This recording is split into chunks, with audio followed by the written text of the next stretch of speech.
Alright, what's going on, guys? It's your boy Atlas bringing you another video today.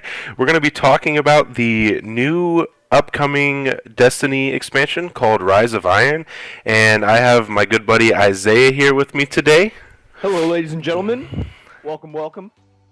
He knows a lot more about Destiny than I do, so I figured I'd bring him on to help me talk about it. I have a list up in front of us that has everything new that's coming out in the expansion. We're just going to kind of go down the list and talk about what we know, and if there isn't a lot that we know, Isaiah is going to kind of give his opinions and insight on what he thinks is going to be coming or his ideas for what it might be like.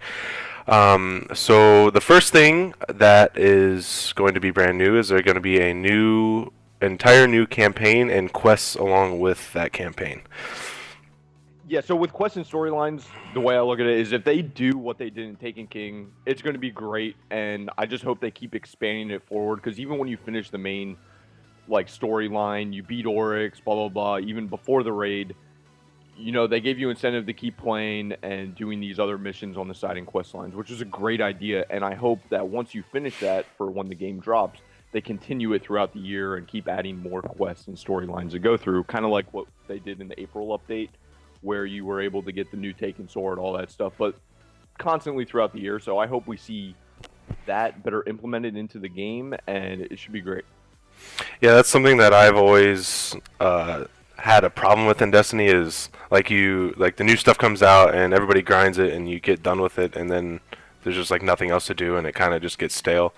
And a big part of that is having less end game content, because as a new expansion comes out, what was there recently is just kind of irrelevant, and it just sits there, and that's a big issue.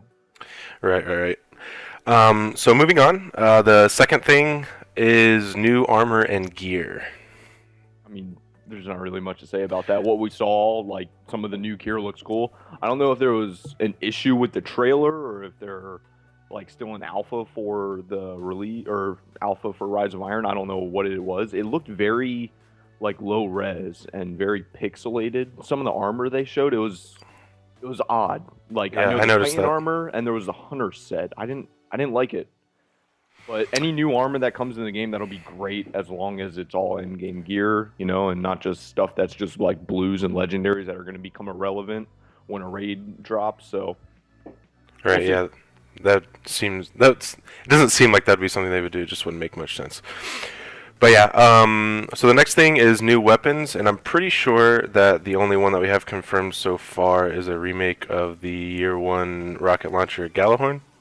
Yeah, the Iron Galahorn, and I also know that the Xbox players, we are going to be getting the Jade Rabbit, which is the PlayStation exclusive scout rifle, which is mean. Very powerful scout rifle, and I'm excited because I only play on Xbox, and just seeing gameplay for that gun, it's going to be cool to get that. Galahorn, and there's a big topic I want to talk about with exotics is, because Year 2 of Destiny Taken King exotics have just become a joke.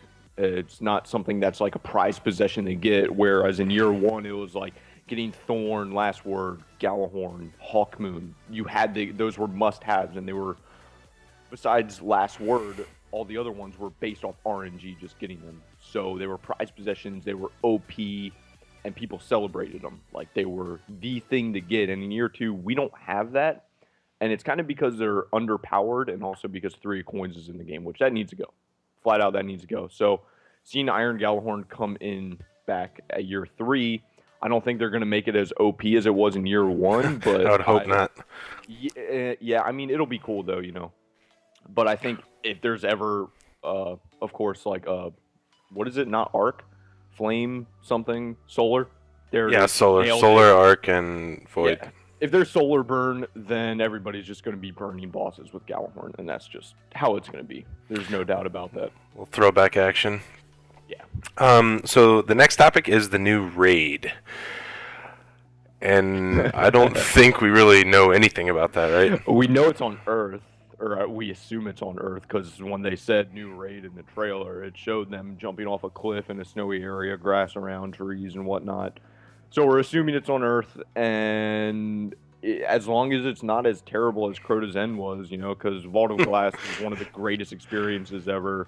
Same with King's Fall. It was a lot of fun. Just don't And they, of course, they took their time on it because they spent a year making this. So it's going to come out. I know the raid's going to be great. And something else I wanted to touch on with the raids is I want to see Vault of Glass and I want to see Crota's End be end game in year 3 because it's just sitting there. There's so much fun to play. Like Vault of Glass was one of the best experiences ever, and it's just sitting there, and it's kind of shitty.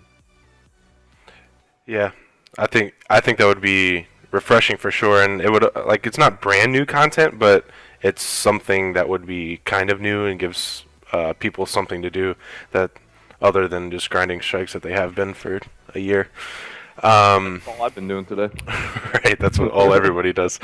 Um, the next thing on the list is the light increase, and if I am not mistaken, we also don't know what that number is going to be.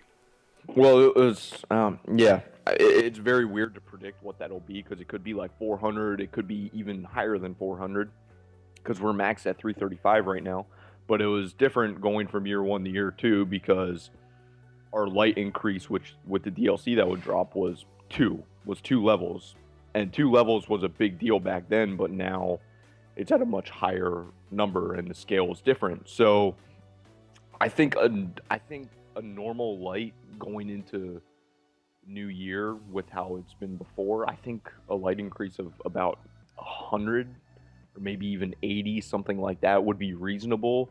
But that also depends if we can still infuse gear and whatnot, and what from year 2 is going to be carried over into Rise of Iron. So there's a lot of speculation on it, and it could be many different things. Who knows? Yeah, They could change it entirely because I feel like our light system is flawed right now with how infusing works and everything. yeah, I mean, assuming they keep it the same, they could really make it whatever they wanted to, right? Just whatever they feel like making the new gear numbers to be, so that you have to go up to like whatever the in-game gear light number is, right?